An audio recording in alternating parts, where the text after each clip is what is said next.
साथी क्रांतवर जिंदाबाद जिंदाबाद जिंदाबाद।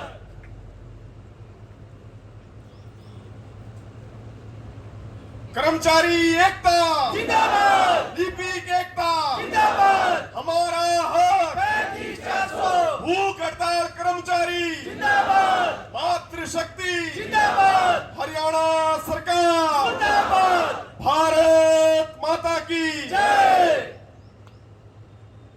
साथियों, सबसे पहले तो मैं आप सभी से माफी चाहूंगा क्योंकि जिस दिन भी मैं सोनीपत आने की सोचता था, सोनीपत आने से पहले कुलदीप भाई और बाकी टीम को पता होता था कि उसी दिन ऐसा कुछ मीटिंग का या कोई और ऐसा शेड्यूल हो जाता था कि मैं यहाँ पर आ नहीं पाता था।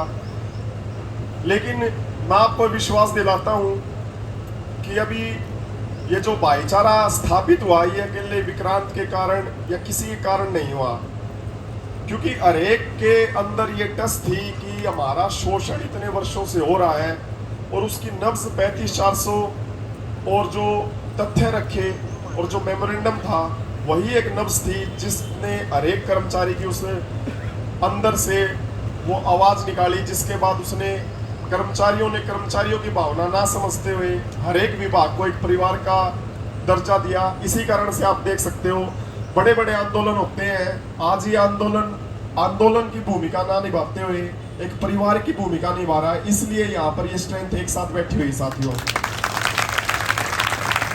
सबसे बड़ी कामयाबी हमने एक भाईचारे की स्थापित की है, उस भाईचारे की जो जात धर्म सब चीजों से ऊपर उठकर ये स्थापित हुआ है, ये सबसे बड़ी जीत है साथियों हमारी। और मैं आपको बताना चाहूंगा असली आंदोलन की शुरुआत तीसरी मीटिंग के बाद ही हुई है साथियों, क्योंकि सरकार ने वो रणनीतियां, वो शाम दंड भेद की जिस पर वो विश्वास करते हैं कि मीडिया के सामने मीटिंग के अंदर कुछ और बाहर कुछ और, क्योंकि हमारे सामने तो मीटिंग में सब चीजें उन्होंने ये बताई थी, क्योंकि पहली मीटिंग के अंदर जैसे पता है कि वो आकलन कर रहे थे कि क्या चीज है कि इनसे हमारा सामना हो रहा है, लेकिन वो ये भूल गए थे कि भाई इनके आंदोलन की जो मांग है वो एक मांग ना होकर एक तथ्यों पर आधारित एक ऐसी चीज है जिसका शोषण हर एक कर्मचारी ने पीछे देखा है, अभी देखने लग रहा है और आगे देखेगा। इसलिए वो उन्होंने भूल कर दी ओएसडी महोदय ने कि मैं इनके सामने सौहार्दपूर्ण वातावरण, कोई दंडात्मक कार्रवाई नहीं होगी, कोई अनुशासनात्मक कार्रवाई नहीं होगी, इस प्रकार से कर्मचारियों को हमको सभी को भरोसा देते रहे। और बाद में उन्होंने सोचा कि 21,700 का गेम खेलने के बाद मैं इनके हौसले तोड़ देता हूँ, क्योंकि सरकार की नीति होती है कि समय कौन जितना निकाले ताकि कर्मचारी के हौसले टूटते रहे। सभी समझते हैं इस बात को कि हमारा डिपेंडेंसी किस पर, हमारे वेतन के ऊपर डिपेंडेंसी है और हर एक परिवार की डिपेंडेंसी उसके वेतन पर होती है। लेकिन वो नीति और उसके बाद एक दूसरी नीति जो उन्होंने अपनाई कि जनता के सामने गलत तथ्य अपने न्यूज़पेपर के माध्यम से पेश किए, सबसे बड़ी गलती उनकी वहीं पर हुई, जिसके बाद हमने ये समझना शुरू कर दिया कि सरकार हमें हमारा हक देने की बजाय जनता को हमारे खिलाफ करना शुरू कर रही है। और उसी के तुरंत बाद हमने अगले दिन कुरुक्षेत्र के अंदर प्रेस कॉन्फ्रेंस कर वो सारे तथ्य जनता के सामने रखे और जनता भी हमारे पक्ष में आ गई साथियों। इसलिए आपको किसी को भी कोई घबराने की जरूरत नहीं, क्योंकि इतिहास गवाह है जब जिस आंदोलन के अंदर एकता और अनुशासन और भाईचारा है उसमें किसी भी कर्मचारी की कोई नौकरी नहीं गई। ये सरकार के हथकंडे हैं, नो पे, नो वर्क, नो पे या किसी भी प्रकार के, हम तो पहले से टर्मिनेट के समझ के बैठे हुए हैं इस आंदोलन के अंदर। और आप भी साथियों ये समझ के चलो कि तीसरी मीटिंग के बाद ही हमारा आंदोलन शुरू हुआ है।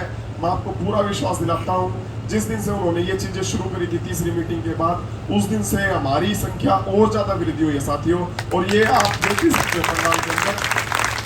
मैं आपके जिला प्रधान राजेश राणा जी, जिला कोऑर्डिनेटर विक्रम लठवाल जी, हमारे डीसी ऑफिस के जोनल कोऑर्डिनेटर राजेश खटखट जी, जयदेव जी ट्रेजरी ऑफिस से, अजीत जी हमारे पीजीआई से हैं, विकास जी हमारे डीसी ऑफिस के प्रधान, सतीश कुमारी जी उनकी टीम, सूरज कौर जी और उनकी टीम, श्रीमती सूरज कौर उनकी टीम का मैं धन्यवाद करता हूं जो आपने ये परिवार इकट्ठा किया है। मैं विश्वास दिलाता हूं ईमानदारी के साथ, क्योंकि आपके बीच भी वो सारी अफवाहें आती होंगी कि उस टेबल के ऊपर लोग जाकर कर्मचारी नेता बिक जाते हैं और अपनी डिमांड वो की वो धरी रह जाती है। ऐसा होता था साथियों, मैं अभी भी आपके सामने कह रहा हूँ, कोई भी संगठन बुरा नहीं होता साथियों, चाहे कोई भी संगठन हो, मैं किसी संगठन का नाम नहीं ले रहा, लेकिन कभी कभी क्या होता है, परिस्थितियां ऐसी हो जाती हैं, उन नेताओं को विचलित कर देती हैं। इसलिए हमने किसी भी संगठन की कोई बुराई नहीं कर रहे साथियों, हमने सिर्फ एक लिपि के वर्ग कर्मचारी की, क्योंकि कर्मचारी हर एक संगठन से जुड़ा होता है। ऐसा नहीं है कि भाई हमारी डिमांड पूरी होने के बाद उस संगठन के कर्मचारी को उस चीज का फायदा नहीं मिलेगा, वो सबको फायदा मिलेगा।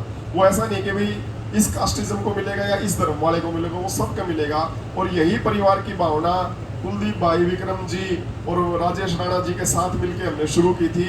और इसके अंदर आप देख सकते हो, किसी भी कार्य के अंदर सत्यनिष्ठा, ईमानदारी होती है, उसके अंदर प्रकृति भी उसका साथ देने लग जाती है साथियों।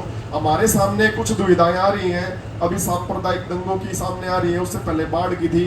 लेकिन साथियों आप देख लो, हिसार के अंदर ले लो, आप करनाल के अंदर, किसी भी डिस्ट्रिक्ट के अंदर ले लो, हमारी स्ट्रेंथ वो की वो बनी हुई है साथियों। और ये हमारी जीत का पहला कदम है। मेरा विश्वास है कि हम लगभग ये सोच लो 90% काम पर पूरा कर चुके हैं, अगली मीटिंग में पूरा काम पूरा करेंगे।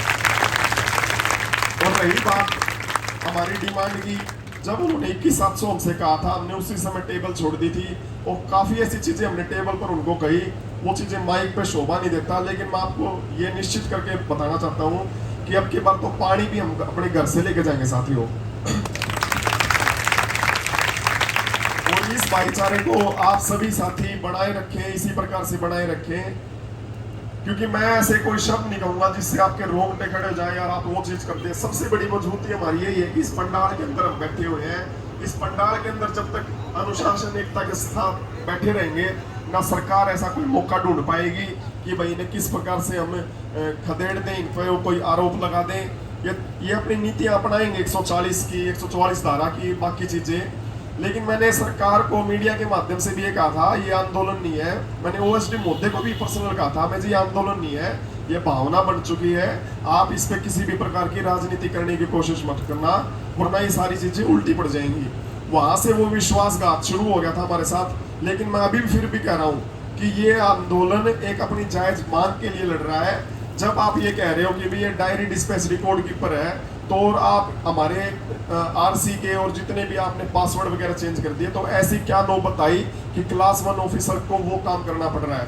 क्या ये जनता के सामने तथ्य सामने नहीं आ रहे कि तहसीलदार को क्लर्क का काम करना पड़ रहा है? क्या जनता को महसूस नहीं हो रहा कि भाई तहसीलदार को ही वो काम क्यों करना पड़ रहा है जो क्लर्क करता है? आज जनता के सामने सच्चाई अपने आप आने लग रही है साथियों। एक डायरी डिस्पैच रिकॉर्ड कीपर कोई 3,000 करोड़ का नुकसान नहीं करवा सकता। ये जो रख रहे हैं तथ्य सामने के इतने करोड़ का नुकसान हो गया, ये चीजें होगी, वो वहां पर एक बात की जीत मैं आपको बता देता हूँ, एक बात मैं आपको बता देता हूँ, वो आपकी डिमांड को नकार नहीं रहे कि भाई ये नाजायज डिमांड है।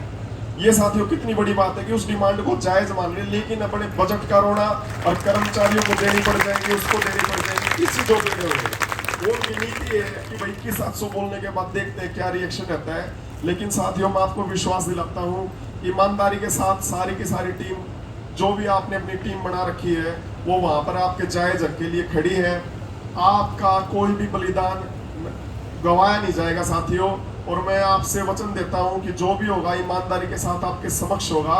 आप सभी का ये जो भाईचारे का जो आभार है, इसको जिंदगी भर मैं तो कभी उतार नहीं सकता, लेकिन आप सभी बढ़ा के रखना साथियों।